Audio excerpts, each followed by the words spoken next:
I'm Judith O'Day from George Romero's original Night of the Living Dead, and you're listening to Dr. Chris's Radio of Horror. This is Dr. Chris's Radio Horror Show here at WCW. Tonight we have with us a distinguished guest of the horror industry with us. Thank you so much, Judith O'Day from Night of the Living Dead, for coming on the show.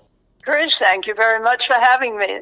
It was an absolute pleasure to meet you at Terracon last year in 2024. When the entire convention scene, which really started like in the 80s, but really didn't boom until like the late 90s and early 2000s happened, were you like shocked that people wanted to meet you and have your autograph? I mean, was this like a new kind of enterprise for you? I was amazed, Chris. In fact, I was living on the West Coast at that time, and my Eastern friends, all the ones in the cast, George, Russ, Jack, were used to going to these conventions, but I was not. I hadn't really gone to any until they invited me to attend the, Zombie Jamboree for the 25th anniversary of the film. I was blown away by how many people were there who wanted just to talk with us and share their feelings about the movie. It was just amazing. It definitely seems like it was the one film you did, and then you kind of disappear for a long time, or at least that's what IMDb would say. What were you doing after Night of the Living Dead came out for, I'd say, almost 20 years, 30 years? Well, before that, I started in musical theater back in Pittsburgh when I was 15. I built up my career in theater there, went into radio and television commercial work in Pittsburgh. In fact, that's really one of the main reasons or how I got the role of Barbara. I'll tell you about that later if you're interested. Sure. But I continued with my theatrical career when I was throughout high school, was then accepted into Carnegie Tech, which is now Carnegie Mellon, into their drama department. But I was doing so well, and I was so excited. My career was expanding into commercial work. I was doing variety shows on television, singing, and I didn't want to stop. I told my parents, thank you, but I don't think I'm going to go to Carnegie Tech. That took them by storm, especially my mother, but they were proud of what I was doing, and so they supported my decision as best they could. I went on to continue in musical theater all throughout the tri-state area, and then I went off to California. At that time, that's when Carl Hardman, who played Harry Cooper in the film, gave me a call and said, you want to come back home and audition for a film? George, Jack, and I are going to make it. I went home, auditioned, and that's how I got involved with Night. But after Night opened, you say there seemed to be a hiatus there. I continued to work in theater, both equity theater and community theater, both in Pennsylvania, and then I went back out to California and continued my career there amongst all different kinds of jobs in between shows. Gradually, I received emails through the internet when it started booming from independent filmmakers. They said, I've got a part in this film.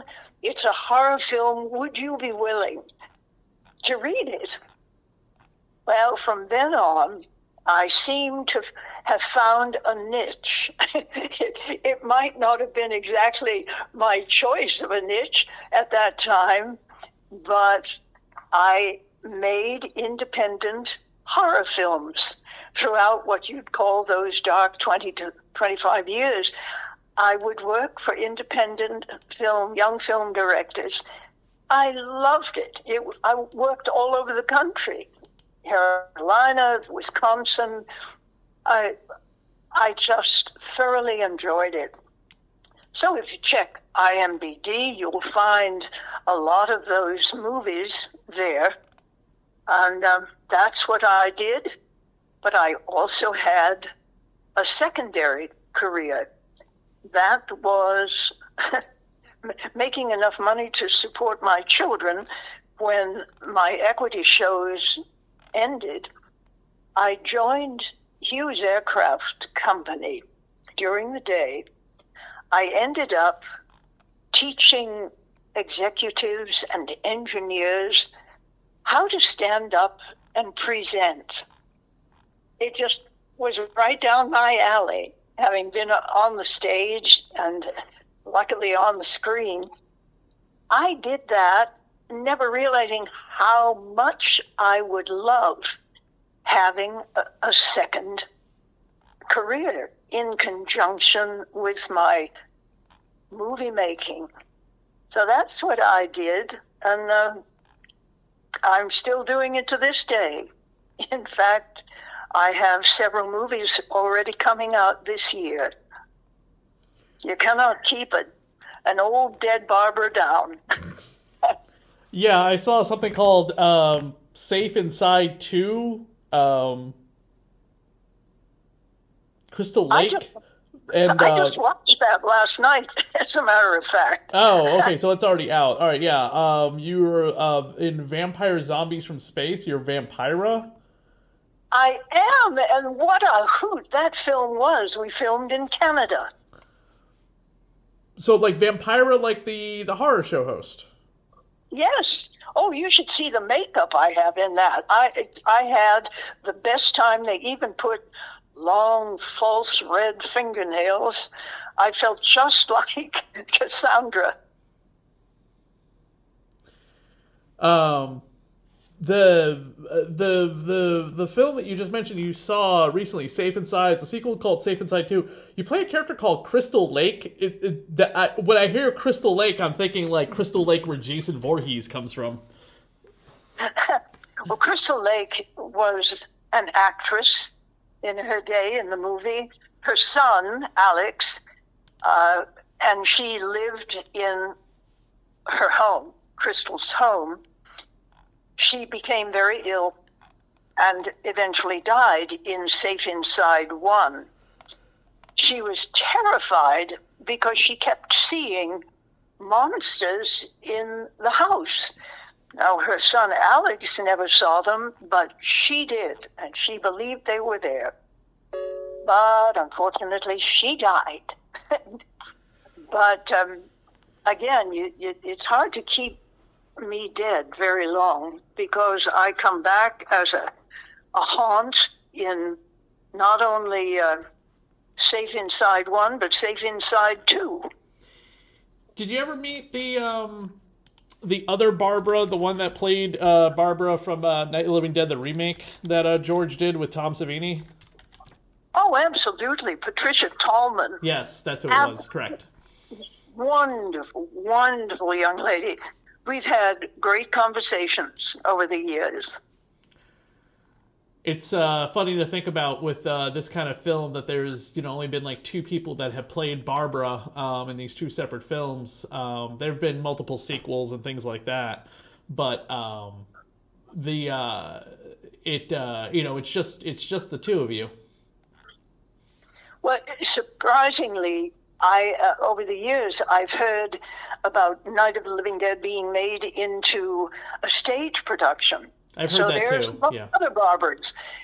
Also, an operetta.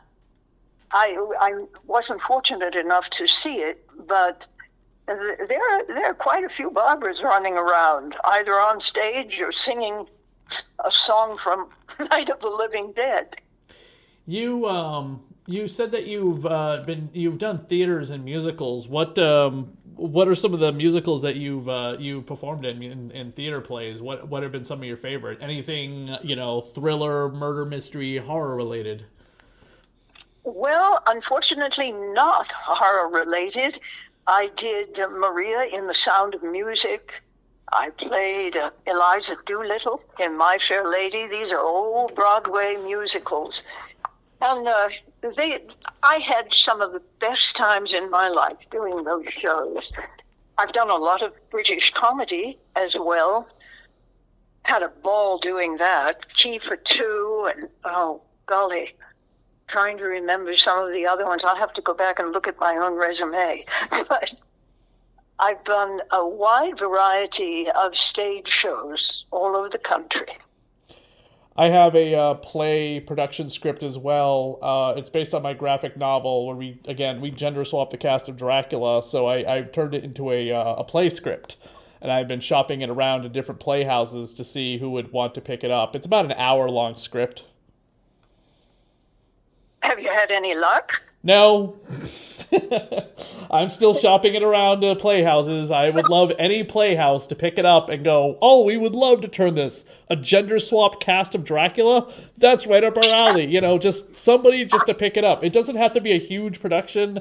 The play is only like an hour and 10 minutes, so it definitely would be a short play, but, they can expand upon it however they wish to. Just keep the essence of the play intact. Well, I know exactly the process you're going through because I'm doing the same thing right now. I've written a screenplay, written several, but this one I'm working on now it means a great deal.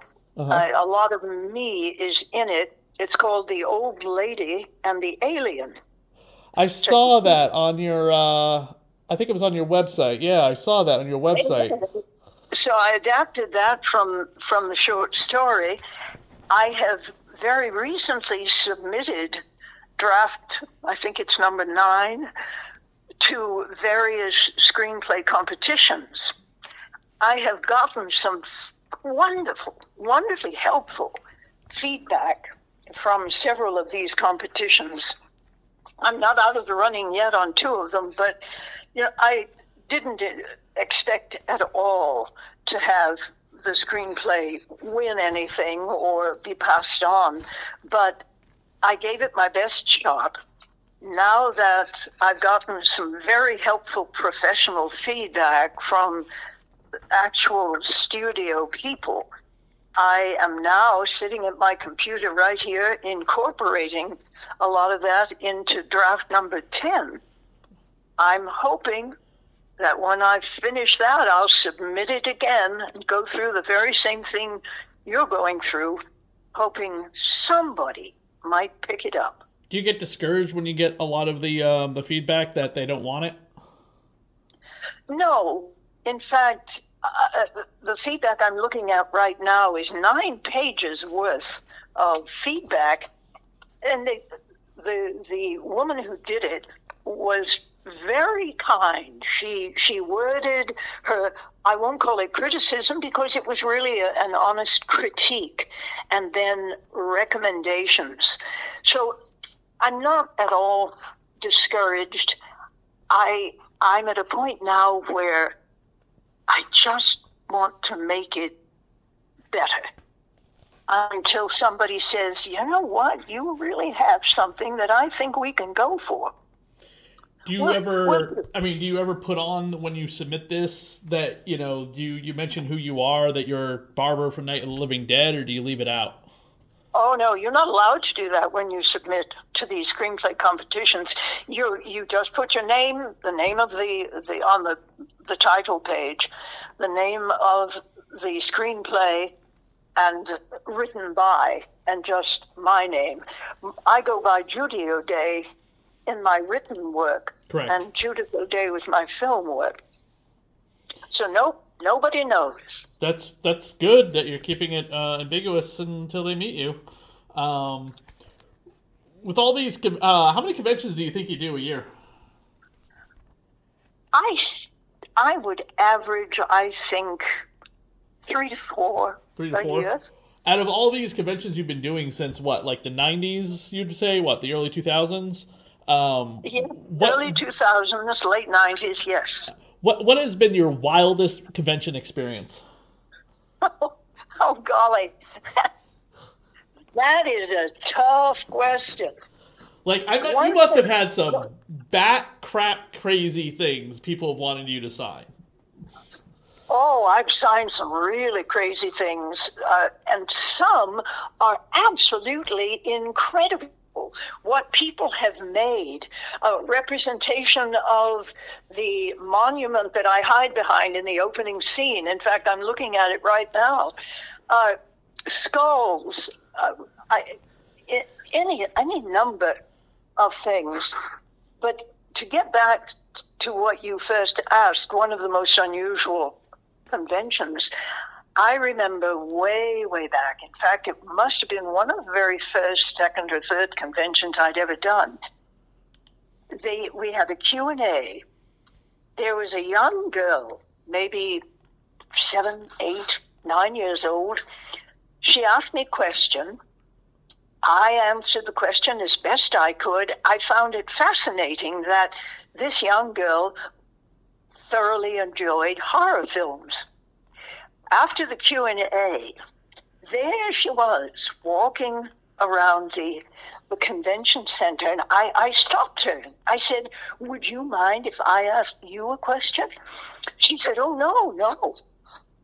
I said, "What is it about horror that you like, that really turns you on?"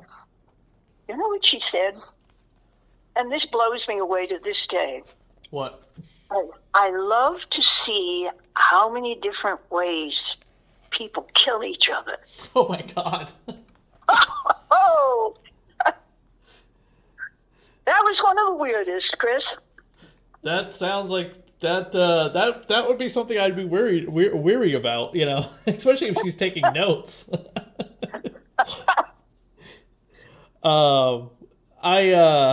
I have been to multiples of conventions. I was just at Fan Expo Boston this past weekend.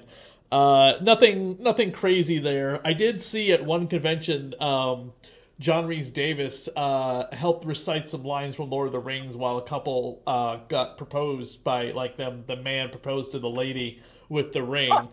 And then recently, also at a con, somebody dressed up as Superman and proposed to his girlfriend, who was actually named as Lois, and she turned him down. Oh my, really? Yeah. If I remember, I don't know if it was the same guy, but he was dressed up like Superman, all buffed out. I have a picture. He came by my table and just picked me right up. Somebody snapped a shot. I have it. Are you a big horror movie fan yourself? It wasn't my genre of choice, Chris, way back then. You don't strike me as a horror fan, no. as Night of the Living Dead has grown and has the stature that it has, I have come to have such respect for horror fans. To me, they're some of the best fans in the world. They are dedicated, and they just embrace you when they see you. They're so happy to see you. It's really a wonderful world of people who love horror. Now, I not only have great respect, but I get a kick out of seeing, especially a lot of the different zombie, or we called them ghouls back then, but the different zombie features that have come out over the years. Zombieland, World War Z, some of the others, I do enjoy watching. Did you see 28 Years Later? Yes, I did. I don't want to give away what the bone statue means, but I thought that when you finally get to the third act of the movie with Ralph Fiennes' character, I honestly said that it becomes one of the most beautiful tributes to things in any film. Like, all of the marketing for that movie is that bone pillar, that bone, the skull statue that you see in all of the posters. But when you finally find out what's it about, why is it, who constructed it, it's so touching and beautiful, and it kind of shocked me that that's where it went. Oh, wonderful that to hear you say that here a horror film was beautiful. The way it was constructed, what it had to say, I like that. People collect you. People collect Night of the Living Dead stuff. Do you collect anything? I don't collect any horror things. I do have a collection of night memorabilia that I've received from fans over the years. In fact, I'd show them to you if we were on video. Some of them, well, they're all incredible. You will have to send. You can send a message on Facebook, and we'll post up a couple pictures of your collection. I will take a few pictures. I think what I have collected over the years are beautiful hand-blown glass paperweights. My great-grandmother had 5 of them. I grew up looking at those, just fascinated with how they were made. So over the years, I have quite a collection of blown glass paperweights. And have you ever heard of Harmony boxes? No, what are those? They are, I'm picking up one as we speak. They are made out of, it's like a crushed marble. There are 2 brothers who started this. They're English. And they are the most beautifully created, true-to-life representation of animals or fish life. I'm an avid scuba diver, so I'm looking at this one now that has beautiful sharks on it swimming around a boat. And they're little boxes. You know that they're a true Harmony box by looking underneath, and you'll see the little icon. I believe it's a crown icon. Those are the 2 things over the years that I've collected. Do you ever get fascinated by the fact that children have seen your film?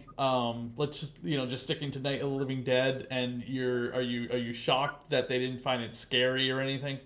I've had many wonderful experiences of talking to generations of the family, from the grandpa to the son to the grandson, and they're all there at the table. I'm especially interested in talking with the little one who's seen the film. Might have been, I think the youngest might have been about 5 or 6. And I said, did it scare you? And they said no, that they knew it was a movie. Well, that pleased me. I'm glad I didn't put the fear of God in them. Although when you talk to some of their parents, what I hear most of all is, "You scared the crap out of me when I saw that for the very first time." I have to laugh, but they share it with their kids. I've heard wonderful stories about that. And the young ones don't seem to be frightened. They take it for what it is. It's horror that gives you a jolt every once in a while, but it's not real. Have you ever gone back to the? I'm assuming they've done tours of the graveyard where you lose your brother, and I don't know if the farmhouse where most of the film takes place is still standing or not. Do you ever done those tours, those walkthroughs for filming locations, modern updates kind of thing? They do it with Dawn of the Dead constantly at the Moreauville Mall. Indeed. In fact, Lawrence Stevensons gives those tours.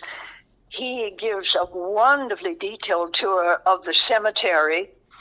The farmhouse no longer exists. Okay, I didn't think so, yeah. Right, the whole cemetery. I have been back over the years. We've had either conventions there, or it's just a wonderful get-together of the people. And it's surreal. I think one year, I might be wrong, but I swear to God, I think in 2006 or 2007, they actually showed the film in the cemetery. Wouldn't surprise me. I know that Weekend of the Dead, Gary Striner, that's Russ Striner's brother. Russ played Johnny in the film. Right. Gary was also in the film, but his major contribution was running sound for the film. But Gary has since had Weekend of the Dead in Evans City, right where the film was made. The people, we all go to the cemetery, and we have walk-arounds and questions and picture-taking. Mm-hmm. It's the first time I went to that cemetery after having made the film. Must have been well over 10 years or more. It truly was surreal being in that exact place that began a legacy in my life that I will never, ever forget. I thought if I could just press the earth or press the atmosphere just a little bit, that somehow I could pop right back to where I was, because it all just brought back so many wonderful memories. Did you see there was a new documentary about George had just come out? It's about his unmade Resident Evil project. Are you familiar with what Resident Evil is? Yes, I'm familiar with it. I haven't seen them, but I didn't know there was a documentary. Can I get it online? I believe you can find it on Prime. I will reach out to the filmmaker and see if I can put you two in touch with each other. I'm sure he'd be happy to send you a copy. Otherwise, it is available on Prime. It's a cheap rental, but it's a documentary about George Romero's unmade Resident Evil movie, which he was going to make a Resident Evil movie based on the video game. Alas, it just never was meant to be. It becomes a documentary about the passing of George Romero at the end, too. So it's a lot of people who watched it definitely started getting emotional because it evolved into like well, then George got sick and then he died. And this is the documentary about that as well. So it becomes kind of a passing of George Romero's story at the end of it. I would very, very much like to see it. If you can, I'll go on Prime, but shoot me a text with the name of the documentary, but I'm sure I can find it saying documentary about George A. Romero. I'll look up that tonight. Yeah, I will shoot you a text on the phone or through the Facebook Messenger ASAP as soon as we get off. But what's your next convention that you're going to be at? I'm going to a thing called Retro Horror Convention, and I believe it is in North Carolina. That's coming up in the beginning of September. Cool. Awesome. Well, do you do anything for Halloween usually? Is that your holiday? No, I don't do much for Halloween. In fact, I sort of snap off the lights. we don't have a lot of children around here. We're in an over 55. That's telling you I'm getting really up there. So no children, no Halloweening, but boy, I loved it as a kid. By the way, Judith, the documentary is online for 99 cents on Amazon Prime, it looks like. Okay, I'll watch it tonight. That might be, yeah, I'm not signed into my account, so I'm just double checking to make sure this isn't like listing like credits I have. But yeah, according to a regular page, it's 99 cents, or you can buy it for $1.99, so... Excellent. I'm so glad you told me about it. Yeah, I think you would really like it. Again, it goes into a lot of the history of this unmade movie George never got the chance to make. He made a commercial in the for Japan for Resident Evil, which was really cool, using live-action actors. But unfortunately, we never got it made, and then we got a bunch of crappy Resident Evil movies that are not very good. But if George had had a chance to take this franchise and make it his own, I think it would have been wonderful. I had no idea. See, I learned something new about George, about our film, practically every single day. That's nice. I appreciate you telling me about that. I just sent you a link to it. But again, Judith, thank you so much for coming on the show. I really appreciate it.